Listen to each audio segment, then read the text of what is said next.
Halo, perkenalkan kami dari kelompok 7. Pada video kali ini, kelompok kami akan membahas materi tentang konflik.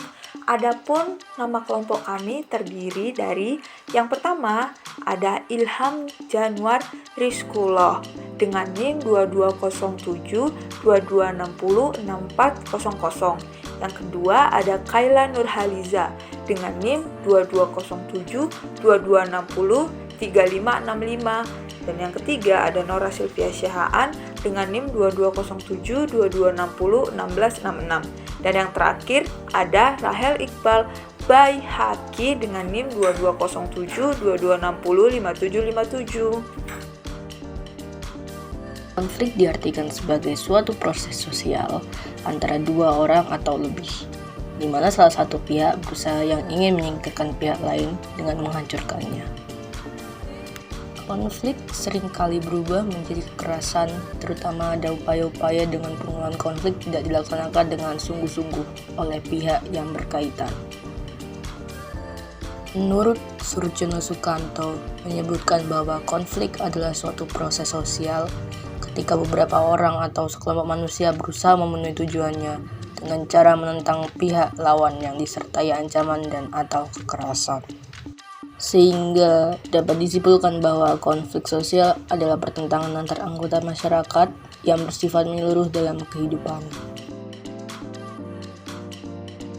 Jenis konflik dapat dibagi menjadi 4, yaitu konflik pribadi, konflik agama, konflik rasial, konflik antar kelas sosial, konflik politik, dan konflik internasional. Nah, selanjutnya ada faktor pendorong konflik. Yang pertama ada perbedaan individu, yang kedua ada perbedaan ras dan agama, yang ketiga ada perbedaan kebudayaan, yang keempat ada perubahan sosial yang terlalu cepat, dan yang terakhir ada perbedaan kepentingan setiap individu. Contoh konflik pertama yang kami ambil ini adalah konflik Kanjuruhan yang terjadi belakangan ini. Yang terlibat dalam konflik ini ada kelompok internal in-group dan eksternal out-group. Kelompok internal di sini terdiri dari Aremania yang mendapatkan serangan berupa tindakan represif dari pihak eksternal, yakni aparat kepolisian. Nah, sementara para supporter semakin terjalin kuat persatuannya dengan adanya alasan yang dilontarkan dari pihak kepolisian tentang penggunaan gas air mata, dan mereka justru pada awalnya tidak mengakui kesalahannya dan justru menyalahkan supporter yang turun. Selanjutnya ada teori konflik. Kami mengambil teori konflik dari Lewis Althusser, yang dimana dia mengatakan bahwa konflik yang terjadi dalam masyarakat bukanlah suatu persoalan yang tidak dapat diselesaikan. Althusser mengatakan bahwa tidak selamanya konflik berkonotasi negatif. Sebaliknya, konflik memberikan fungsi positif dalam sosial masyarakat untuk menyatukan kembali kelompok-kelompok yang sedang mengalami konflik. Karena dengan adanya konflik tersebut berarti masing-masing individu maupun kelompok di dalam komunitas itu berjuang untuk membangun dialog dalam rangka mempertahankan integritas atau kesatuan sebagai anggota komunitas teristimewa dengan kelompok lain yang berasal dari budaya yang berbeda dengan dirinya.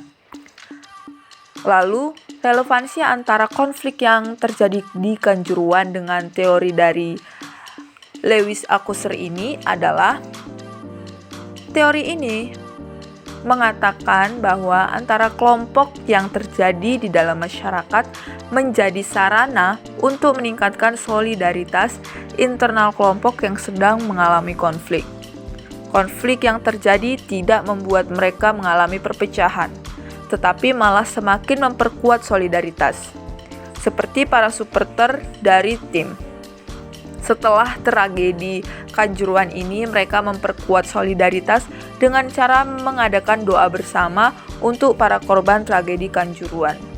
Karena memang tujuan Althusser yang utama adalah memperlihatkan fungsi positif dari konflik dalam meningkatkan integritas sosial konflik antara kelompok meningkatkan solidaritas internal dalam kelompok-kelompok yang berkonflik tersebut.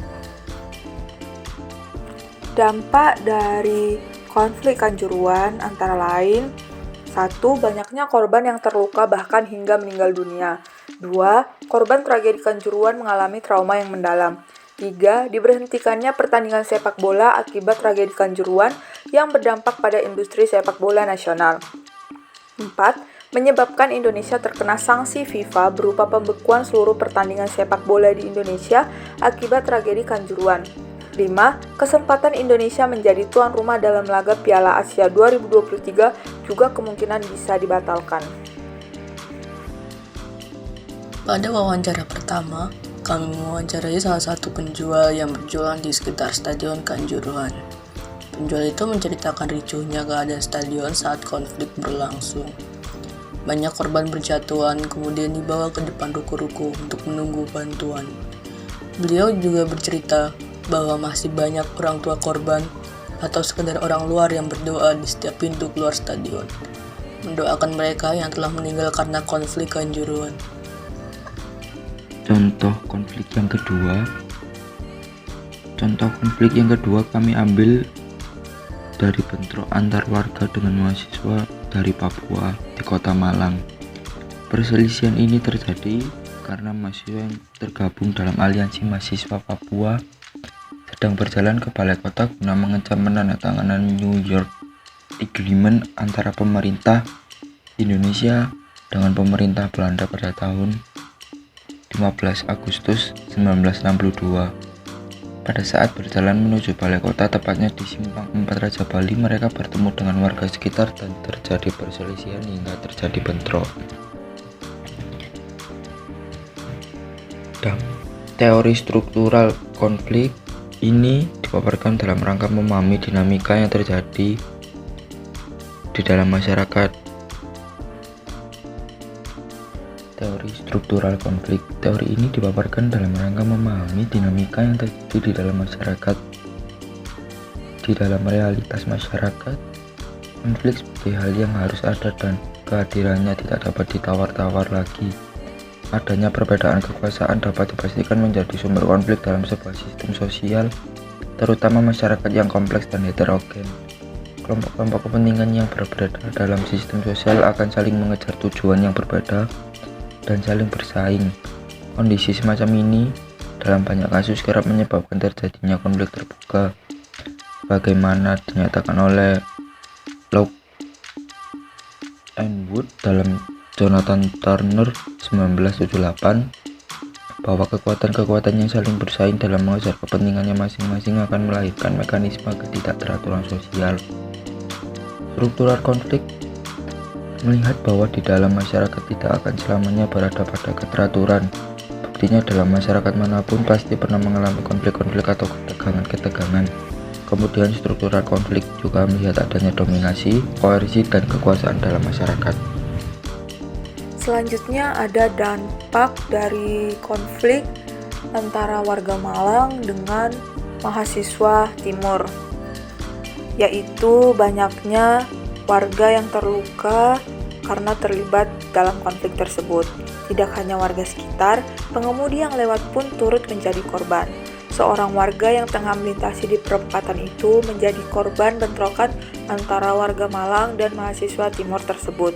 Dia adalah Jawad Bahonar, pegawai KPU Kota Malang yang mengalami luka robek di bagian wajah dan kepalanya. Selain itu, akibat dari bentrokan tersebut, jalanan juga macet, dan polisi juga dinilai tidak mampu menangani aksi demo para mahasiswa Papua yang mengecam penandatanganan New York Agreement antara pemerintah Indonesia dengan pemerintah Belanda pada 15 Agustus 1962 yang berakibat timbulnya bentrok antara warga dan mahasiswa Papua.